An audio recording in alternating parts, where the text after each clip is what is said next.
ಸರ್ಕಾರ ತನ್ನ ನಿಲುವನ್ನ ತನ್ನ ಸಮಸ್ಯೆಗಳನ್ನ ಬಹಳ ಸ್ಪಷ್ಟವಾಗಿ ವ್ಯಕ್ತಪಡಿಸಬೇಕು. ಆಗ ಮಾತ್ರ ನಾವೇನಿದ್ರೂ ಒಂದು ಪ್ರತಿಪಕ್ಷವಾಗಿ ಒಂದು ಪ್ರತಿಕ್ರಿಯೆ ಕೊಡ್ಲಿಕ್ಕಾಗುತ್ತೆ. ಮತವನ್ನ ಪಡೆಯೋ ಮುಂಚೆ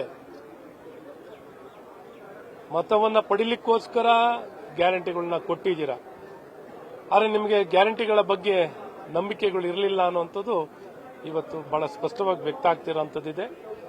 ಹಾಗಾಗಿ ಸರ್ಕಾರ ಹೇಳಬೇಕು, ಇನ್ನೂ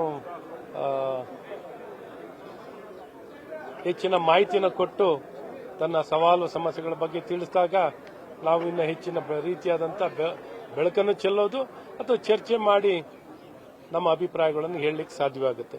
ಈಗ ಅಲ್ಲಿ ಇಲ್ಲಿ ವೇದಿಕೆಗಳಲ್ಲಿ ತಮ್ಮ ಸಮಸ್ಯೆಗಳನ್ನು ವ್ಯಕ್ತಪಡಿಸ್ತಿರುವಂಥದ್ದಿದೆ. ಯಾವ ಹಿನ್ನೆಲೆಯಲ್ಲಿ, ಯಾವ ಮನಸ್ಸಲ್ಲಿ, ಯಾವ ಉದ್ದೇಶದಲ್ಲಿ ಹೇಳ್ತಿದ್ದಾರೆ ಅಂತ ನಮ್ಗೆ ಗೊತ್ತಾಗಲ್ಲ. ಮತ್ತೆ ಯಾವಾಗ ಬೇಕಾದ್ರೂ ಈ ಹೇಳಿಕೆಯನ್ನು ಕೊಟ್ಟಿಲ್ಲ ಅಂತಾನೂ ಬೇಕಾದ್ರೆ ಹೇಳ್ಬಿಡ್ತಾರೆ.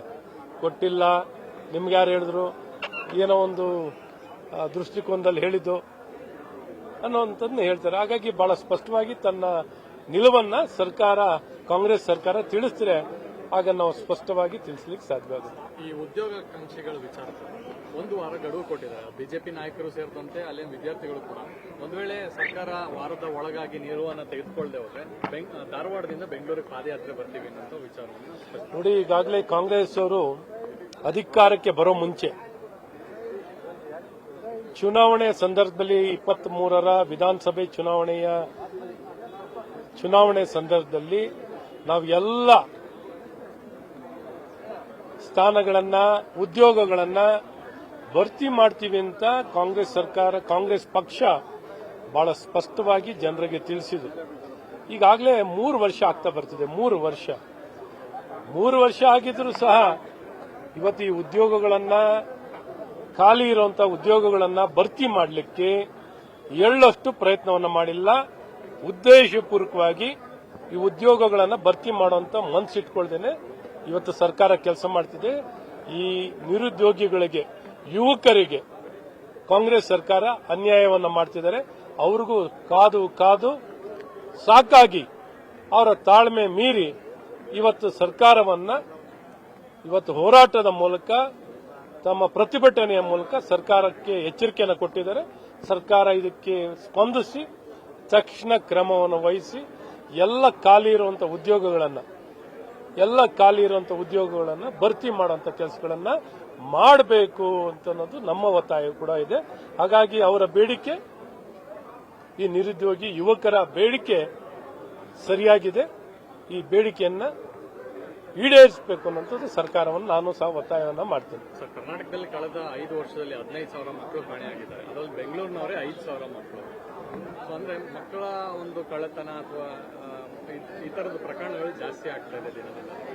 ಖಂಡಿತ ಇದ್ರ ಬಗ್ಗೆ ಹ್ಯೂಮನ್ ಟ್ರಾಫಿಕಿಂಗ್ ಬಗ್ಗೆ ಈ ಮಕ್ಕಳು ಮಿಸ್ಸಿಂಗ್ ಆಗಿರೋದು, ಕಳೆದು ಹೋಗಿರುವಂಥದ್ದು ನಿಜಕ್ಕೂ ದುಃಖಕರವಾಗಿರುವಂಥದ್ದು.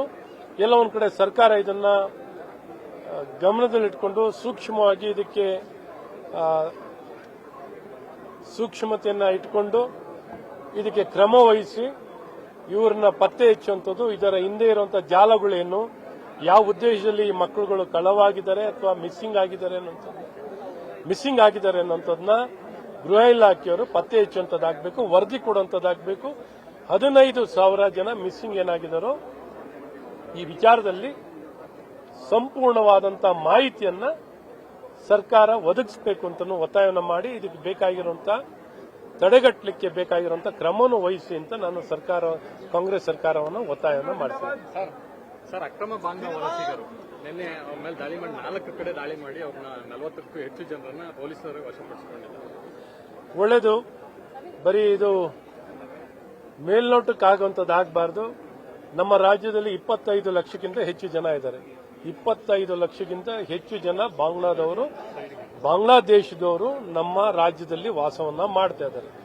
ಈ 25 ಲಕ್ಷ ಜನನ್ನು ಪತ್ತೆ ಹಚ್ಚಿ ಅವರ ರಾಷ್ಟ್ರಕ್ಕೆ, ಬಾಂಗ್ಲಾದೇಶಿಗೆ ಕಳಿಸಿಕೊಡುವಂತ ಕೆಲಸವನ್ನ ಕಾಂಗ್ರೆಸ್ ಸರ್ಕಾರ ಮಾಡಬೇಕು. 40 ಜನ ಅಲ್ಲ, 25 ಲಕ್ಷಕ್ಕಿಂತ ಹೆಚ್ಚು ಜನ ನಾನು ಹೇಳೋದಲ್ಲ, ರಾಜ್ಯ ಸರ್ಕಾರದ ಗೂಢಚಾರಿ ಇಲಾಖೆ, ಇಂಟೆಲಿಜೆನ್ಸ್ ಇಲಾಖೆಯವ್ರನ್ನಲ್ಲೇ ನೀವು ಮಾಹಿತಿ ಕೇಳಿದ್ರು 25 ಲಕ್ಷಕ್ಕಿಂತ ಹೆಚ್ಚು ಜನ ಇದ್ದಾರೆ.